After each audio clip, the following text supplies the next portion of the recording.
That's funny.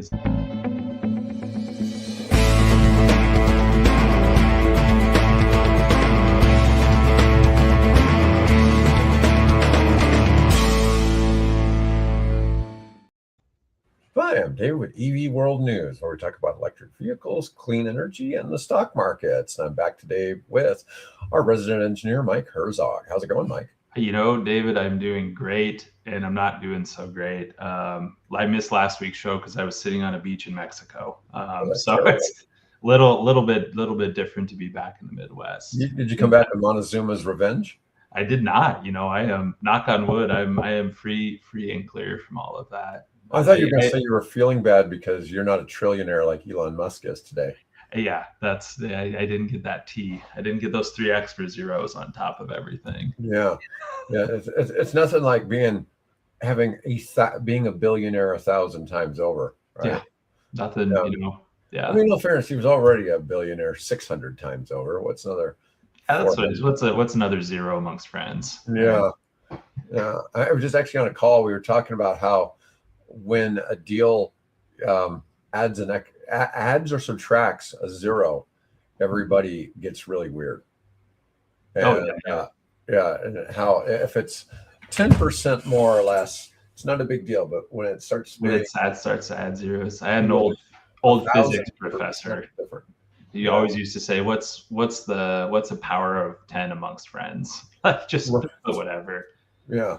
But it's kind of funny. Yeah. SpaceX is sitting at 100. So it went live today at $135. It's sitting right now around 165, 166. It's been at 165-ish for about the last 15 minutes. But I watched as it went up. It's gone up. I've seen it. I think the highest. I don't think I've seen it hit 167 yet. It might have when I wasn't paying attention, but still. Are they saying what it's supposed to finish at today? Has anybody said anything? No, but it was fixed pricing on the IPO, and it was fixed at 135.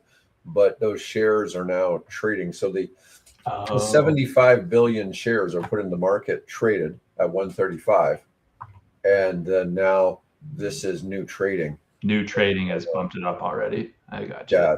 Yeah. I mean, it's $30 on 135 is about 20%. That's not bad. A little more than 20, about 22%. In what, 4 hours? 20%. No. It's been in the past hour. Oh, just yeah. It's not been much. There hit 167, but I'm just saying it's kind of wild. He's the first trillionaire. No. Obviously, you're the expert in this stuff. But on those initial IPOs, do you have to hold that stock for a certain amount of time before you're allowed to resell, or is it just okay? So it depends on where you are in the process. Okay. So if you're an insider, like if you're an employee of SpaceX, they may have gotten some shares they could trade, but for the most part, the founders have to give 30-day notice that they're going to sell shares. That they're going to sell. So basically, you can't pump that stock up and then immediately cash out. Yeah. Gotcha. So when you look at companies, so this is one of the things about Oklo that drove Oklo's stock low. So their stock went from. So I know somebody who in his pension fund bought Oklo at $1 before it went public.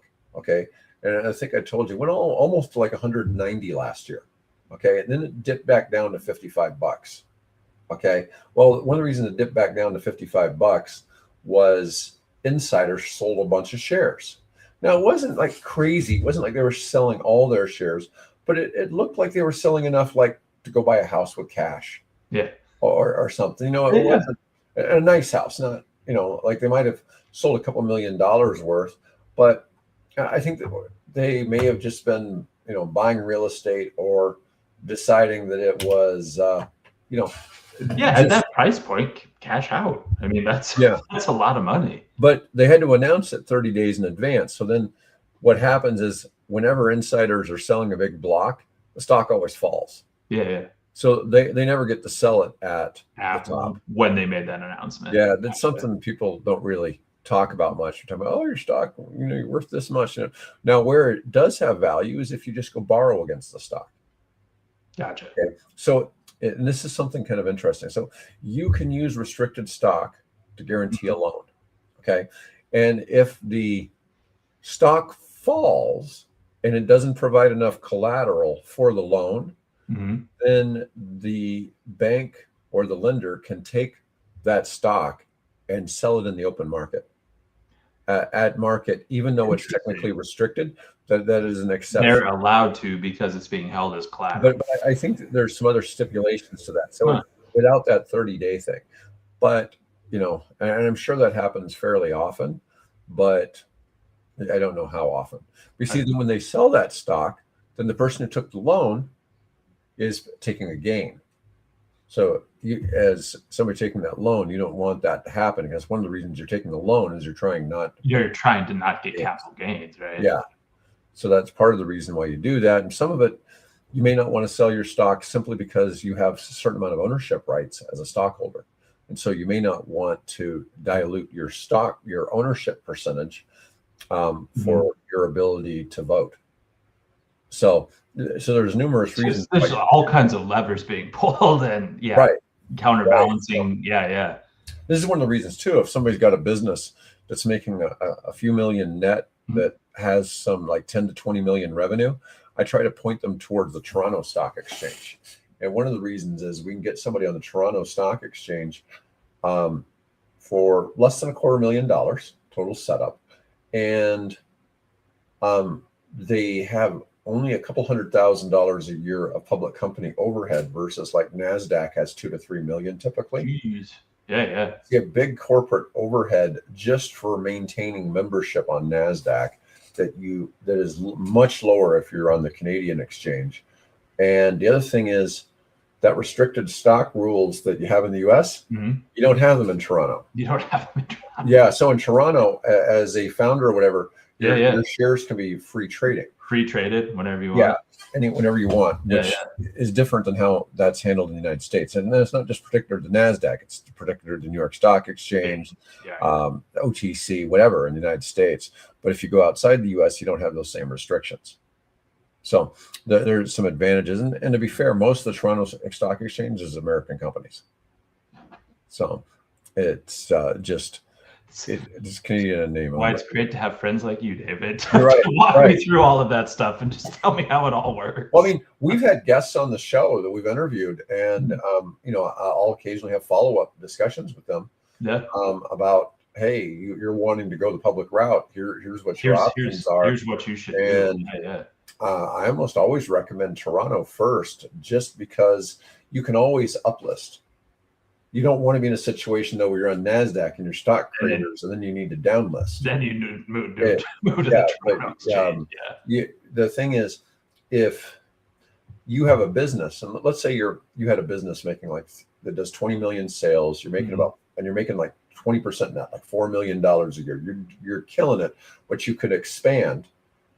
But if you could sell the business, maybe you'd sell it for 12 million.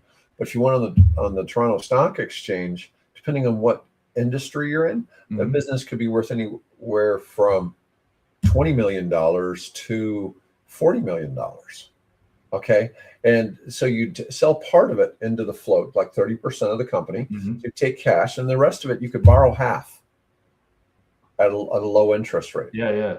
And so you can get all this liquidity in this business that you still own. And, it's just that now perhaps the stock price is going to be affected. If you're trying to take the whole $4 million as salary, you'd have issues. But let's say you cut your salary to $1 million, let the company, take those 3 million earnings or paid out as dividends or whatever. Your company's worth a lot of money, and it's a thing. But anyways, and SpaceX is still sitting right about the same number. It's really funny. It just keeps moving a little bit. I'm curious where we are on our regular stocks. So you see, like I've said, there was a lot of green there a second ago. Ford's down a few percent. Nvidia's up 4% though. So the AI stocks took a beating a couple days ago, and so here they are, kind of rebounding a little bit. Few percent for AMD. Microsoft down a couple percent. I would figure that with SpaceX doing what it's doing, you might see some things jumping. That's what I was going to say. New scale up 15%. That's a big goodwill, right? I mean, for lack of a better phrase, it's exciting. Things are moving. People are excited. Well, look at all the nuclear stocks.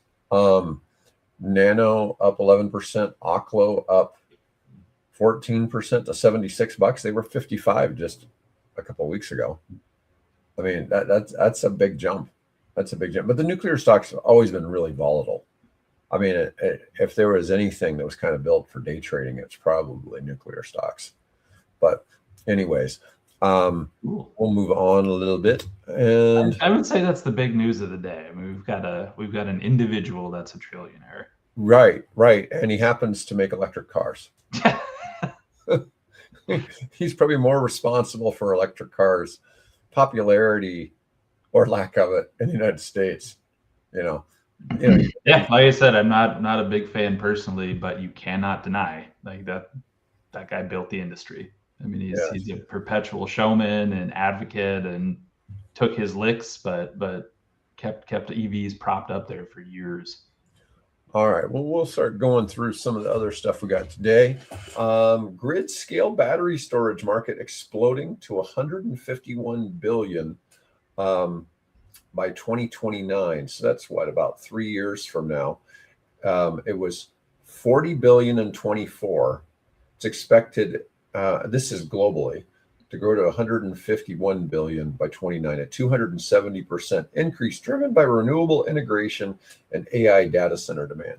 I'm working on a project in Florida where we're looking at doing rooftop solar on an old steel mill. And we're going to be moving aggregate for roads. Okay. And it will be unloading trains and loading trucks. And it was really interesting. I've tried to design the thing. I'm like, hey, this is a perfect use for all electric front end loaders. Yeah. So, we had the guy from location. Yeah. I haven't gotten a response yet, but one of our prior guests makes front end loaders. And I'm like messaging him on LinkedIn. It's like, hey, I might want 2 of these, Yeah. Things. I mean, that's like that's what it's for, right? I mean, those like an $800,000 sale, Yeah, we want to see that from EVs. And if EVs broader, not personal passenger vehicles, but like industry vehicles. Like that is the perfect use case. So the property used to be a steel mill. So we already have 3-phase electricity and heavy infrastructure for electricity. We have at least 60,000 square feet of roof on the building. Just a big old flat roof. It's going to be all solar panels. We're going to add battery storage. And so that way we're going to have DC charger with two connectors, or 2 guns. And anyways, because the vehicles have 432 kilowatt hour battery packs. Okay. And so it would pull a lot of damn juice from the grid if we were charging one of those things for like hour. Yeah, you'll be paying a couple hours to fill one of those. And so by having the battery storage, the battery can pump electrons into the DC charger faster than the grid can. And then the battery refills from the solar. And we'd be piping a fair amount of solar back to the grid anyways. To the grid as well. Yeah.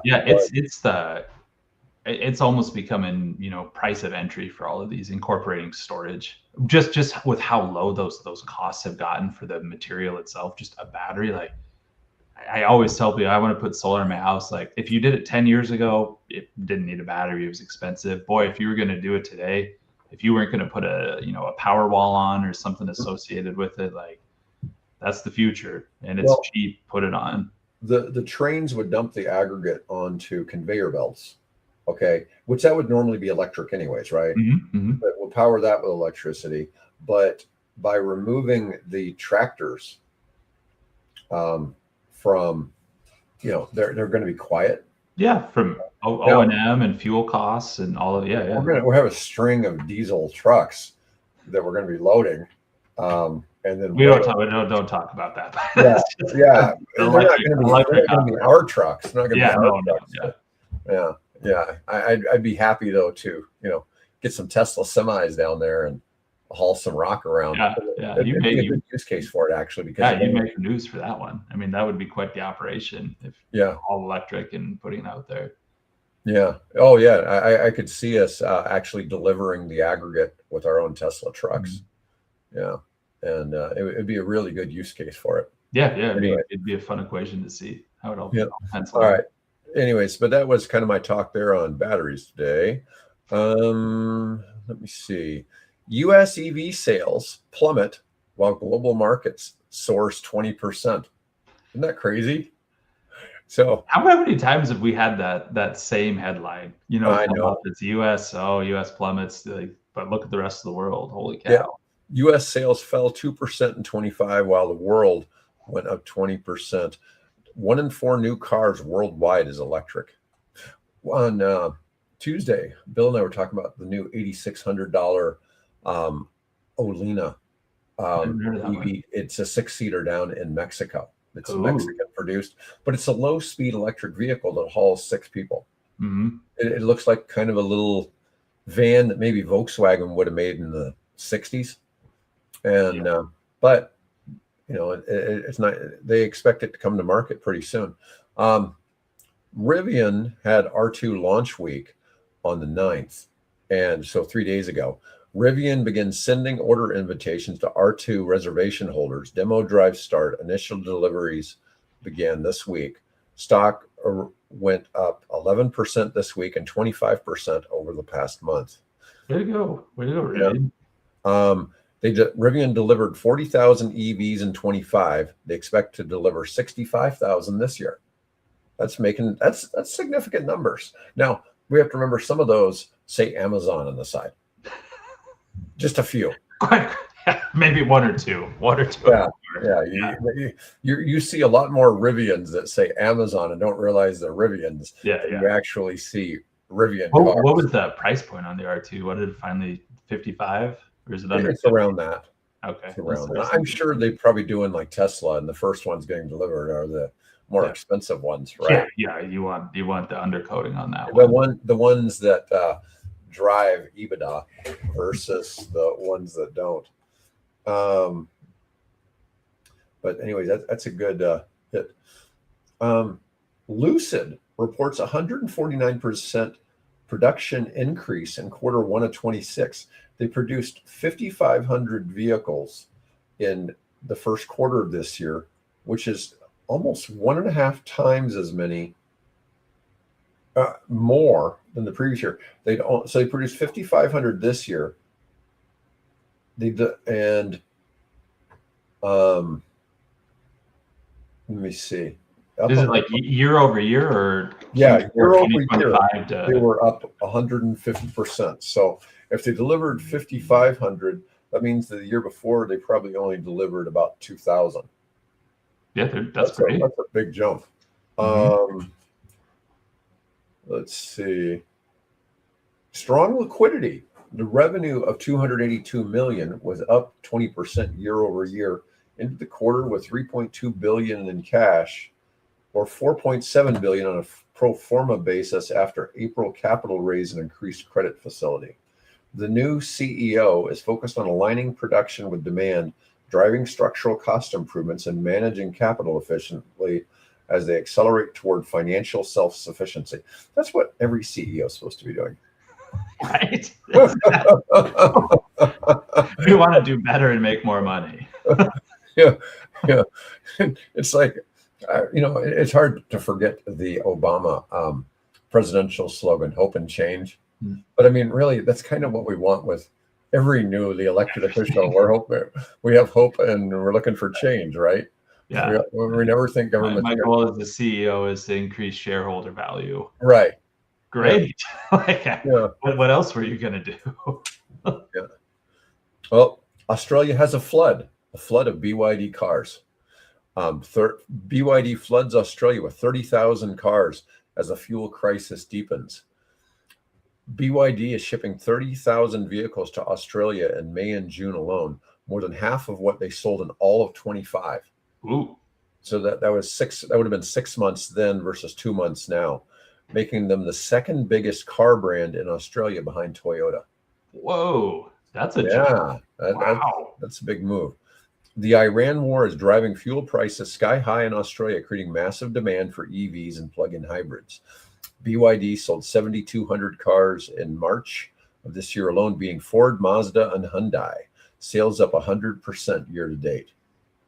You know, that should be a warning sign for U.S. automakers. I mean, it's just crazy to see.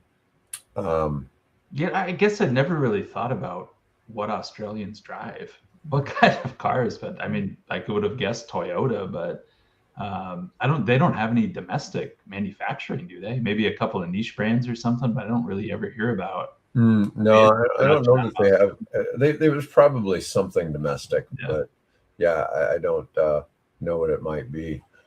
Let's see. 7 states are suing over a $1 billion offshore wind lease buyout. So 7 states in the Northeast have filed a lawsuit about the buyout of Total Energy's offshore wind leases, arguing it violates federal law, misuses public funds, and destabilized state clean energy plans.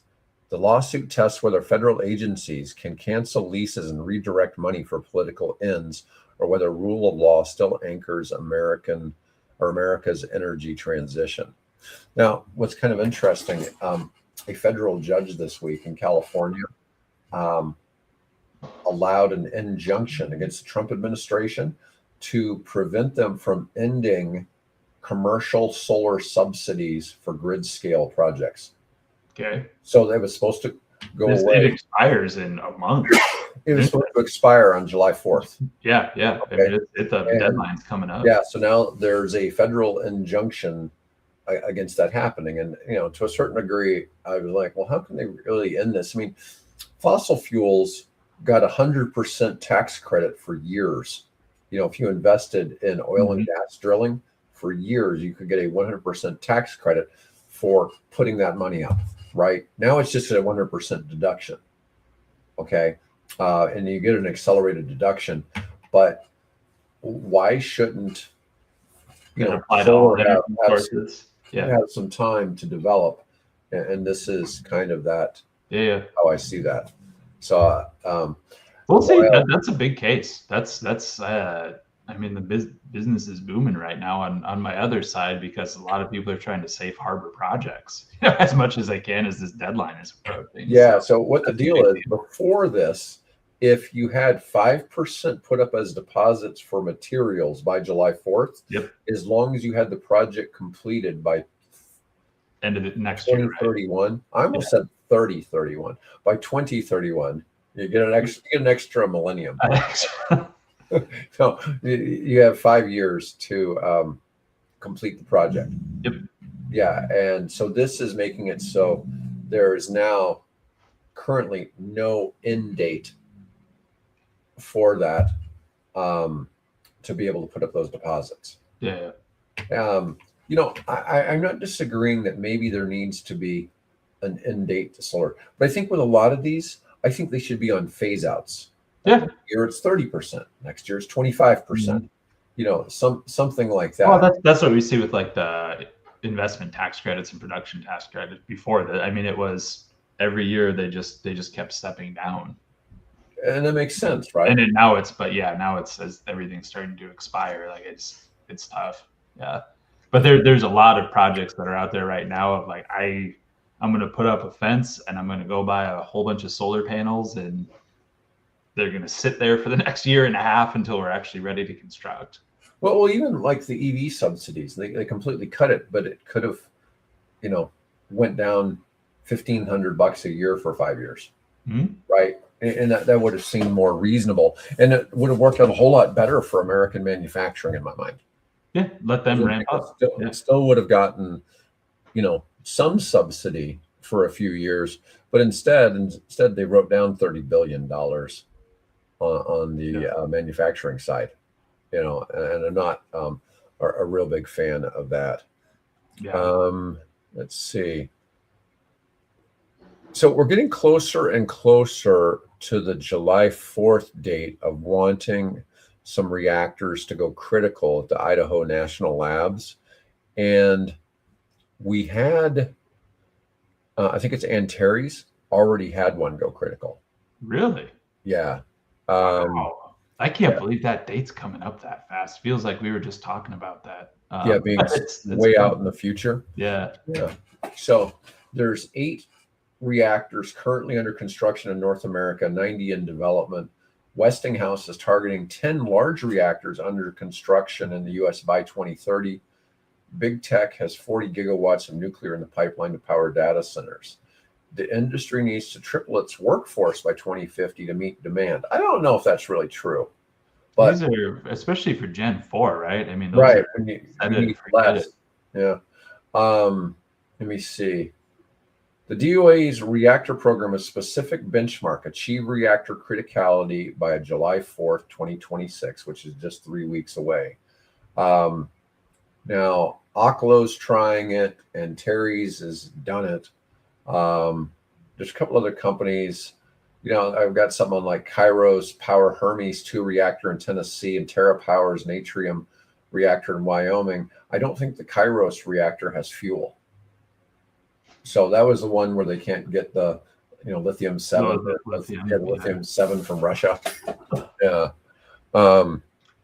So some of that it's wild what the problems are now in nuclear. It's gone from overly regulated to now, nobody makes fuel anymore. So what are we supposed to do? The upstream supply chain is kind of there's nobody making this stuff. Yeah. Can we get some federal help to get into this?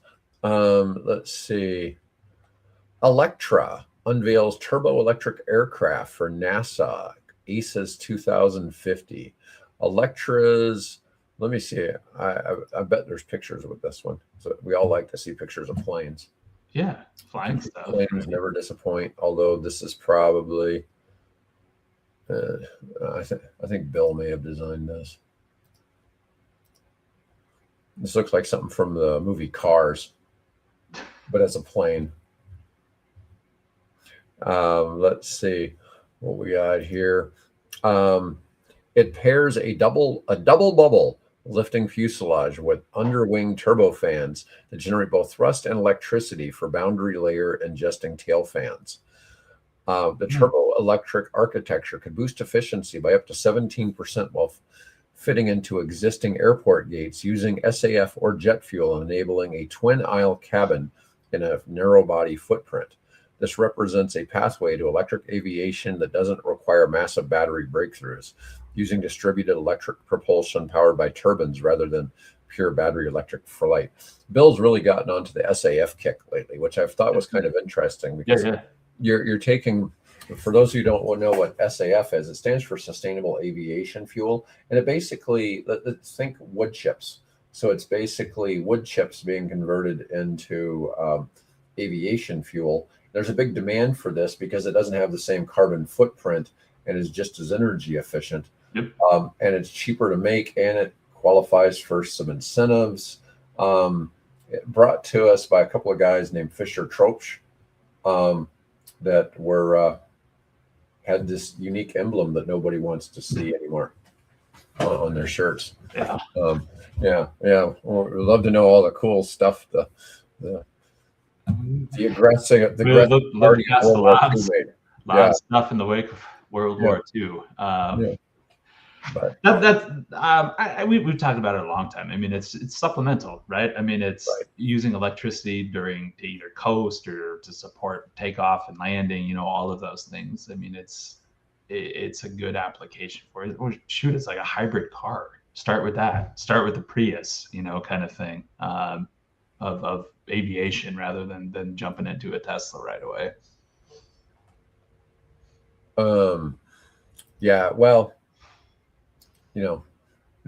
I think there's a lot of renewable things still in the energy space. I talk about things all the time. Everything's part of the energy toolkit, right? There's kind of a place for everything. We'd like to see a lot more electric, but it's not always practical for everything. That's 100% right. But that's why I like talking about this with you because there are spaces where it makes sense, and where it makes sense, like don't inhibit it. Just let it go. Don't push back. I mean, no, the sun doesn't always shine, the wind doesn't always blow, but when it does, why wouldn't we use it? Well, it's like the people who were protesting Tesla in Berlin because it wasn't green enough. And it's like, well, how much more green do you want? What do you want? I mean, the greenest solution you got is just get rid of all the humans. Oh, wait, this is Germany we're talking about, right? Yeah. Sounds like a very final solution is just get rid of the humans. And then we have, everything. Well, let's hope AI isn't cranking away on that right now. Right. People are asking it to solve those problems. Yeah. But, let's see here. Waymo is announcing steering wheel free robotaxis. Waymo and Zeekr have unveiled a new robotaxi with no steering wheels. No steering wheel, pedals, or dashboard. Sounds very much like they're trying to rip off Tesla. Yeah. Tesla's doing that already. Yeah. So it'd be interesting to see the battle of getting these cars. On this. Anyway, we're out of time, Mike. Holy cow. Anyways, Mike, thanks for joining me, folks. Appreciate everybody watching, and we'll be back next week. Otherwise, everyone have a great weekend, and thanks for watching.